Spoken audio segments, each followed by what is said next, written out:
नमस्ते सदा वत्सले मातृभूमि। हम सबको पीछे देखने में आया ही था कि फ्रांस किस तरह से इस्लामिक टेररिज्म के पीछे पड़ गया था। फ्रांस से पहले ये मुहिम शुरू करने वाले डोनाल्ड ट्रंप, और भारत तो इससे पिछले 800 वर्षों से जूझ रहा है। मैं अगर 900 वर्षों या 1000 वर्ष की भी बात कहूँ तो भी गलत नहीं होगा। पिछले 1000 वर्ष से हम इस्लामिक टेररिज्म से जूझ रहे हैं, और यहाँ तक कि टेररिस्टों ने भारत पर कब्जा कर कर भी 500-600 वर्ष तक शासन किया। जो आतंक मचा सकते थे वो मचाए। इसलिए अगर संसार में सबसे बड़ा स्पेशलिस्ट इस्लामिक टेररिज्म से लड़ने का कोई है तो वो आज भी भारत है। आज भी संसार का कोई और कंट्री इस्लामिक टेररिज्म से लड़ने के लिए बिल्कुल तैयार नहीं है, या उसको अनुभव नहीं है। हमें अनुभव इसलिए है क्योंकि 200 वर्षों में पूरा का पूरा खाड़ी सनातन से इस्लाम में कन्वर्ट हो गया था, जबकि भारत पर 600, 500, 600 वर्ष तक लगातार शासन रहने के बावजूद भारत बच गया। हालांकि भारत की माताओं बहनों और भारत की जो मातृशक्ति थी उसके साथ गलत किया गया, और भारत के पुरुषों को कन्वर्ट करके मुसलमान बनाया गया, जिनकी पौधें आज भी भारत में दिखाई दे रही हैं। हालांकि वो अपने आप को सनातनी कहने से थोड़ा बच रहे हैं।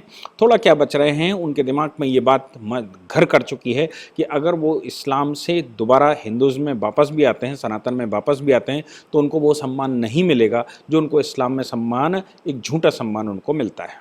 खैर, बात जर्मनी की है कि फ्रांस के बाद अब जर्मनी उसी रास्ते पर चल पड़ा है जिस रास्ते पर फ्रांस और उससे पहले यूएस चला था।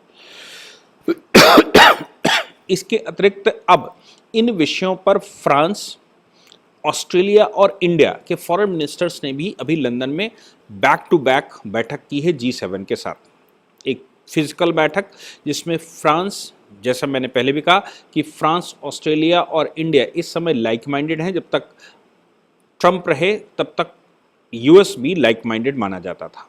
तो हम एक ही समस्या से जूझ रहे देश हैं। उनकी बैठक हुई और उस बैठक में नए इन चैलेंजों को, टेररिज्म के चैलेंजों को कैसे फेस किया जाए, उसकी स्ट्रैटेजियां बनी। ये पहली बार है कि ऐसा ट्राइलेटरल बैठक हमने फ्रांस में की है। आपके हमारे देश के एस जयशंकर, जो कि यहाँ के फॉरेन मिनिस्टर हैं, उनकी बैठक उनके काउंटर पार्ट्स के साथ लंदन में हुई। हालांकि G7 के हम पार्ट नहीं हैं, लेकिन G7 के इस बैठक में हमको भी इनवाइट किया गया है। इसलिए भारत, चूँकि इमर्जिंग कंट्री है भारत संसार का, और भारत अब G7 का पार्ट होने के लिए तैयार है। इसलिए G7 में, जब मैं आपको G7 कहता हूँ तो कनाडा, अगर आप ये अमेरिकन कॉन्टिनेंट से देखेंगे तो कनाडा और यूएस, अगर आप यूरोप से देखेंगे तो फ्रांस, जर्मनी, इटली और यूनाइटेड किंगडम, और एशिया से जापान, ऐसे 7 देशों का एक संगठन G7, ग्रुप 7 जिसको कहते हैं। इस बार Australia, South Korea, South Africa और इंडिया, ये 4 इनवाइटी और हैं अब, और इसके साथ साथ आसियान, जो कि association of south east Asian Nations माना जाता है, उसके जनरल सेक्रेटरी को भी इस बार बुलाया गया। यानी कि हम कहें कि ये 12 लोगों की इस बार बैठक होने वाली है। भारत इमर्जिंग वर्ल्ड का इमर्जिंग कंट्री है, जो भविष्य में संसार की जो इकोनॉमीज़ हैं उनको बस्ट कर सकता है। फिलहाल भारत यूके को पीछे छोड़ते हुए संसार की बेस्ट 5 इकोनॉमीज़ में आ चुका है। आज की तारीख में वो तीसरे नंबर पर और चौथे प्लेसेस के लिए लड़ रहा है। हालांकि चाइना और अमेरिका के बाद भारत का नंबर आना स्वाभाविक है। इसलिए भारत G7 में, या G11 बने, G12 बने, G10 बने, उसमें एक संभावित देश बन सकता है। नरेंद्र मोदी जी की सरकार बनने के बाद जिस प्रकार से हम $2 बिलियन की इकोनॉमी बने, या हम और बड़ी इकोनॉमी ट्रिलियन डॉलर्स की इकोनॉमी बने, और $5 ट्रिलियन की तरफ हम बढ़ रहे हैं। कोविड ना आता तो शायद हमारी स्पीड बहुत अच्छी थी और हम इस बार के बजट में बहुत अच्छा कुछ करने वाले थे। खैर, फ्रांस और ऑस्ट्रेलिया और इंडिया का बैठना इसलिए स्वाभाविक था कि तीनों ही आतंकवाद को लेकर बड़े सजग हैं और आतंकवाद को लेकर हमारी समान तरह की समस्याएं हैं और तीनों ही आक्रामक कंट्री हैं अपने अपने फील्ड में, जो इस्लामिक चरमपंथ के विरुद्ध सीधा एक्शन लेने वाले कंट्रियों में माने जाते हैं। हालांकि फ्रांस में उतनी बड़ी समस्या इसलिए नहीं क्योंकि उनके यहाँ पॉपुलेशन बहुत ज़्यादा इस्लामिक चरमपंथी की नहीं है। ऑस्ट्रेलिया की भी इतनी बड़ी समस्या नहीं क्योंकि उनके यहाँ भी बहुत ज़्यादा पॉपुलेशन है। भारत में ये बहुत बड़ी समस्या है क्योंकि हमारे यहाँ पॉपुलेशन बहुत बड़ी है और उसका परिणाम हमको बंगाल में दिखाई दे रहा है कि किस प्रकार बंगाल का चुनाव ममता बनर्जी के जीतने के बाद बंगाल में ये जो चल रहा है और देश पूरा इस समय डिमांड करने लगा है कि ऐसी परिस्थितियों में जहां वो जम्मू कश्मीर बन चुका है या तो उसको जम्मू कश्मीर की तरह बन चुका है या तो उसको यूनियन टेरिटरी बनाई जाए और या फिर वहाँ पर राष्ट्रपति शासन लगाया जाए। संभावनाएं मुझे लगता है कि मोदी सरकार भी जरूर देख रही होगी। हालांकि डेमोक्रेसी में ये रास्ता उचित नहीं माना जाता।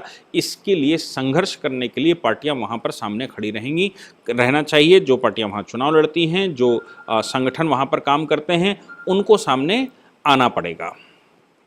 इसलिए हम लोग एक ही विचार से सोचने वाले लोग हैं। खैर, जर्मनी ने जो किया वो मुझे लगता है बहुत ज़्यादा इम्पॉर्टेंट हमारे लिए है। क्यों? क्योंकि फ्रांस जिस प्रकार एक्शन में दिख रहा था, लगातार उन्होंने अपने यहाँ धार्मिक पोशाक पहनना, धार्मिक चिन्ह बनाना, धार्मिक प्रोपगेशन करना, प्रचार करना, फंडिंग करना और वहाँ रोड पर नमाज पढ़ना और सब कुछ ऐसी चीज़ों को बैन करके रखा हुआ है जिसका विरोध करते हुए पाकिस्तान अपने आप में बर्बाद होता दिख रहा है। सरकार नाम की कोई चीज़ पाकिस्तान में अब पाकिस्तान के चरमपंथी है वो मानने को तैयार नहीं, बिल्कुल अफगानिस्तान की तर्ज पर। पाकिस्तान की सरकार को झुकना पड़ा, ऐसे ही अफगानिस्तान की सरकार को भी कभी झुकना पड़ा था और अफगानिस्तान में फिर तालिबान शासन आ चुका था, बिल्कुल उसी रास्ते पर। अब पाकिस्तान में भी तहरीक-ए-लिबाक पाकिस्तान ने जिस प्रकार से एक्शन लिया और उसके आगे सरकार झुकी और सरकार ने फ्रांस के एम्बेसडर को बैन करने के लिए, पाकिस्तान से हटाने के लिए अपने यहाँ रेजोल्यूशन पास करने का प्रस्ताव रखा। उससे वो बर्बाद ज़रूर होगा क्योंकि यूरोपियन यूनियन ने, member of parliament in European union ने उनको अब डिसबैंड करने के लिए आगे कदम उठा लिए हैं। लेकिन जर्मनी ने ये पहली बार इस तरह के एक्शन लिए। जर्मनी उन कंट्रियों में था जो ये कहते थे कि हम ह्यूमन राइट के बेस पर जो सताए हुए परसिक्यूटेड लोग हैं खाड़ी में, और परसिक्यूटेड कौन? इस्लाम के ही लोग थे क्योंकि वहाँ शिया सुन्नी ग्रुप और दूसरे ग्रुप्स हैं। उन ग्रुप्स में बहुत सारे बहुत सारे एक दूसरे को मारते रहते हैं। ये तो पुराना कैरेक्टर है, पिछले 1500 साल से वहां चल रहा है। इसलिए वहां से जो लोग भागे वो यूरोप पहुंचे तो जर्मनी वो कंट्री था जो अपने आप को शरण देने के लिए अग्रसर रहा। उसने बड़े ह्यूमन राइट को लेकर अपनी बाहें फैलाई थी। लेकिन आज सबसे ज़्यादा अगर परेशान कोई कंट्री है इस्लामिक चरमपंथ से तो वो जर्मनी है। अब जर्मनी ने अपने यहाँ कुछ ऑर्डर किए। उन ऑर्डर्स में जर्मनी का अब ये कहना है कि वो अपने यहाँ फंड रेज करने की, जो अंसार इंटरनेशनल जैसी ऑर्गेनाइजेशंस हैं, उन ऑर्गेनाइजेशंस को बैन कर रही है।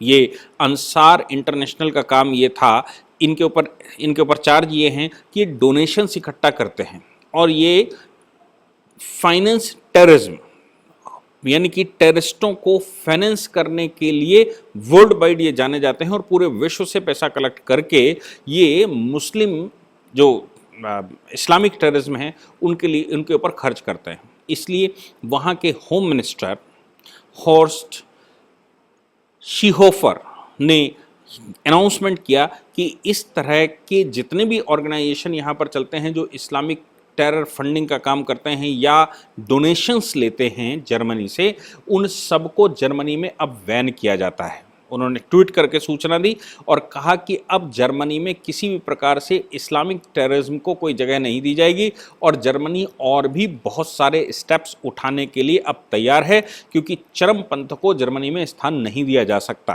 पीछे आपको याद होगा कि जर्मनी पछताता भी रहा है कि जर्मनी ने जो अपने यहाँ दरवाजे खोले थे, उन दरवाज़ों के खोलने की वजह से जर्मनी को सबसे ज़्यादा मुसीबत झेलनी पड़ी और जो जो परसिक्यूटेड इस्लामिक लोग अपने आप को कहते थे, उन्होंने जर्मनी में जाकर मेरा विशेषाधिकार है और हम स्पेशल रिलीजन के लोग हैं और हम ही सबको संसार में हैं, ऐसे फार्मूले अपनाने शुरू कर दिए थे, जिससे ये जर्मनी के आम नागरिक जो वहाँ का मूल निवासी है, जिसके लिए जर्मनी बना है, उनको ही द्वितीय दर्जे का नागरिक बनाने के लिए उन्होंने कार्रवाइयाँ शुरू कर दी। अब जर्मनी की सरकार ने उस पर एक्शन लेने की ठानी है और अब उसने बहुत सारे ऑर्गेनाइजेशंस को, उन ऑर्गेनाइजेशंस में वो ये कहते हैं कि हमारे यहाँ के ऑर्गेनाइजेशन फिलिस्तीन या पैलेस्टीन जिसको कहते हैं, फिलिस्तीन मूवमेंट में हमास, अल-कायदा से लिंक्ड अल शबीब और जब्बात अल नुसरा, ऐसे संगठनों को ये ऑर्गेनाइजेशन कलेक्शन करके पैसा भेजते हैं। लेकिन ऑर्गेनाइजेशन के चेयरमैन का ऐसा कहना था कि नहीं, हम तो इस्लामिक लोगों की, मुस्लिम लोगों की मदद करने के लिए ये कलेक्शन वर्ल्ड वाइड करते हैं और मुस्लिम लोगों की मदद करते हैं। एक चीज़ जो पूरे विश्व में सामने नज़र आ रही है कि सबसे जो पढ़ा लिखा इस्लामिक व्यक्ति है या मुसलमान है, वो सबसे ज़्यादा ख़तरनाक माना गया है, क्योंकि आम मुसलमान जिसको पढ़ाई लिखाई का कोई तजुर्बा नहीं है, जो नहीं जानता कि सही क्या है गलत क्या है, और जिसको अपने बच्चे पालने के लिए धन की आवश्यकता है कि वो अपने बच्चे कैसे पाल सके, उनको अगर कोई बरगलाता है तो मुल्ला मौलवियों के अलावा ये पढ़ा लिखा वर्ग जो शासन संसार में करना चाहता है, वो उनको फाइनेंशियल मदद भी करता है और उनको वो अल्लाह के नाम से भी भड़का भड़कू कर आत्मघाती दस्ता बनाने के लिए तैयार करता है, और वो लोग सबसे ज़्यादा आत्मघाती दस्ते बनते हैं। इसलिए ये जो फंडिंग करने वाले लोग हैं या जो फंड कलेक्ट करने वाली ऑर्गेनाइजेशंस हैं और इनको फंड करने वाले लोग हैं, उन सभी के ऊपर जर्मनी ने एक्शन लेना शुरू कर दिया है। और जर्मनी का कहना है कि जर्मनी की भूमि अब टेररिज्म के लिए इस्तेमाल नहीं होने दी जाएगी, इस्लामिक चरमपंथ के लिए इस्तेमाल नहीं होने देने दी जाएगी। मुझे लगता है कि ये शुभ संकेत कुछ ऐसे हैं, या मैं ये कहूँ वो लेट जागे लेकिन वो जागे। क्या वो करना चाहते थे, कैसे करना चाहते थे, क्या कर सकते थे, ये सारी चीज़ें भविष्य में तय होंगी कि वाकई में वो कितना सफल होते हैं। लेकिन समस्या तो उन्होंने अपने यहाँ इनवाइट कर ही ली थी, और उस समस्या को वो कैसे फेस करेंगे ये भविष्य बताएगा। Thank you very much.